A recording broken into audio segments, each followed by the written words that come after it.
With Charles Davis, as always, I'm Brandon Gaudin. And Charles, you talk about storylines in this one. I think it begins and ends with our two quarterbacks, certainly two of the best in the business. And nowadays, I don't think you can get by for long periods of time without a top-flight quarterback. The way the game is played, with all the responsibility he has and how the game flows through him, if he's not on the top of his game, your team's not going to benefit at all. The kicker, Graham Gano, set to put his foot into this one. And here we go. We're underway in Madden Ultimate Team. That'll be taken in the end zone. And the decision to bring it out is going to cost him about 7 yards all told as he's taken down back shy of the 20.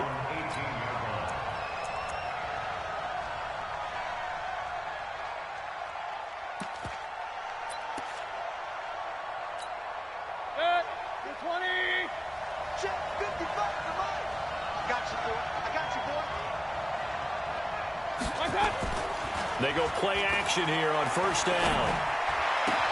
That's caught by his tight end, Evan Ingram. A well-executed 22-yard gain.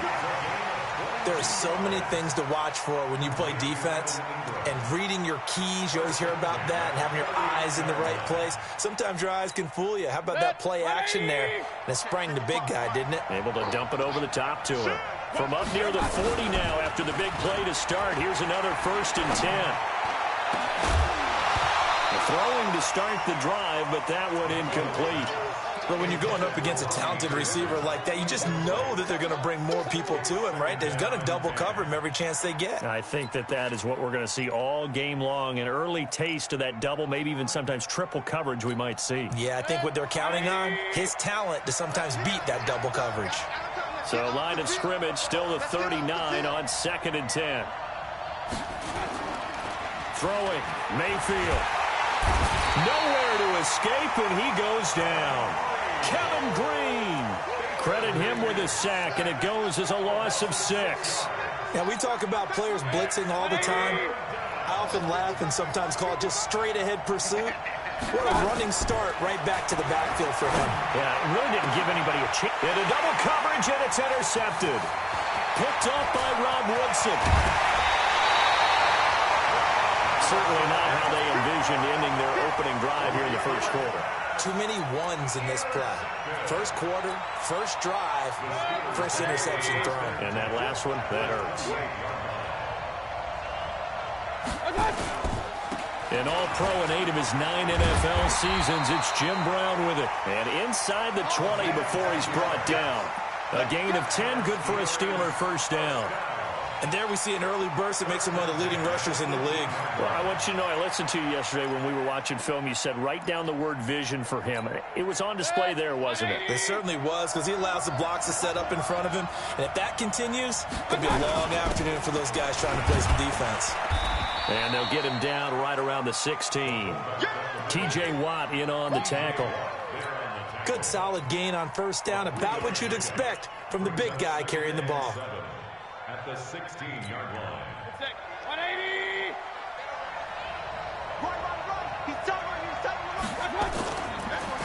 On second down now. It's Sanders. He will push his way down to about the 14. Just a couple on the ground there. That's going to bring up 3rd and about 6. Partner, we know today's NFL is really built around the guy throwing the football. But these short runs, they still pay dividends because they can take their toll on a defense, and they can add up as the game goes along. You control the clock, you control the ball, and that way you often control the game. On 3rd down, Mayfield. And it's caught. And they corral him just a couple yards shy of the end zone. They're able to convert on 3rd down, and that sets up a 1st and goal.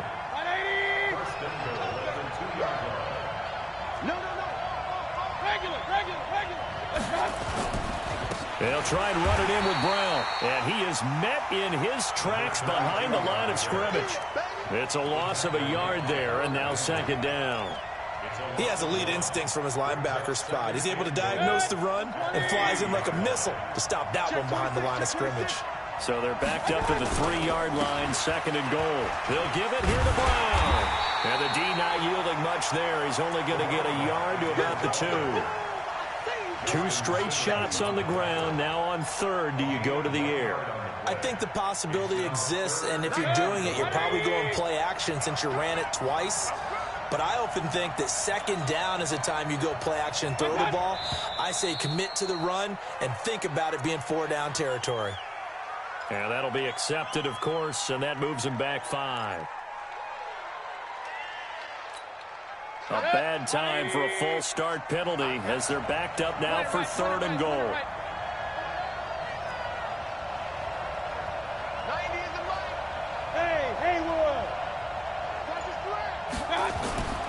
Mayfield. Dancing to his left. Feeling the pressure here and taken down. A sack back at the 7. Nick Bosa able to get outside the numbers and drop him for a loss of a yard.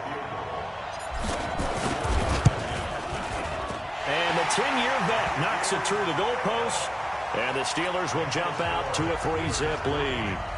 In the end, the opening drive, Charles, does yield points. Maybe not the touchdown that they wanted, though. Yeah, but bottom line, they wanted to get something out of that drive, and they did that. 3 points, they won't turn that down at all. And not a particularly good return here as they'll be forced to start at the 12-yard line. Well, conventional football 101, tells us if you don't get it back to the 20-yard line on a kickoff return, that's a disappointment. But some of these teams, special teams coaches, with approval by the head coach, they give them full authority to go ahead and bring it out and try to be aggressive. Almost what we call the green light, red light theory. Green light means go, red light means stop. Looks like he had green on that play. On 2nd and 10, Mayfield looking sideline, incomplete. Evan Ingram was the intended target, and it's 3rd down. Before the game, they were running the route tree about as efficiently and effectively as we could have possibly imagined, but sometimes the passes just go awry. Yeah, let's face it, when you're running the route tree in pregame. And the pass is intercepted. He was looking for Ingram. Picked off by the linebacker, Jalen Smith, and he will bring it back to the 4-yard line. And that pick just sets him up beautifully right down near the goal line. I remember being in a defensive meeting back when I was in college. Our defensive coordinator says, we're going to call this Be Who You Are. And he's in. Touchdown, Pittsburgh. Touchdown. Taking it in from 4 yards out. And the Steelers, they broaden their lead. I know we don't talk about it enough, but the intelligence level of the guys up front blocking, the offensive linemen, maybe the smartest guys in football overall. Add in a little bit of athleticism and a whole lot of toughness, you've got a lot to deal with, don't you? That's why the guys in the backfield get them really nice Christmas gifts, right? If they're smart, they do. Extra point try, good by Gano. And the lead grows to 10-0.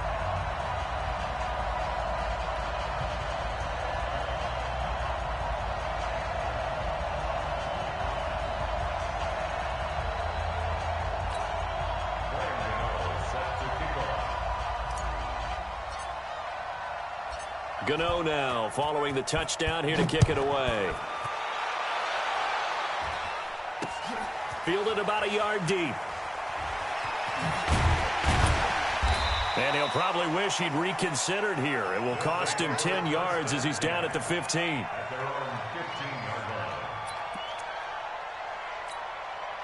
The offense now at the line, ready for their next drive. And it's been a miserable start for them offensively, obviously. 2 drives, 2 interceptions.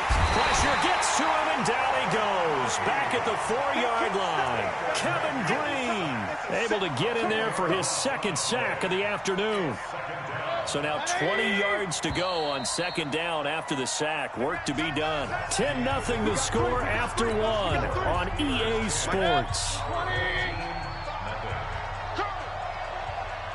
And the job becomes twice as difficult now after the sack. It's 2nd and 20. And for the 3rd time here in this half, it's intercepted. Picked off at about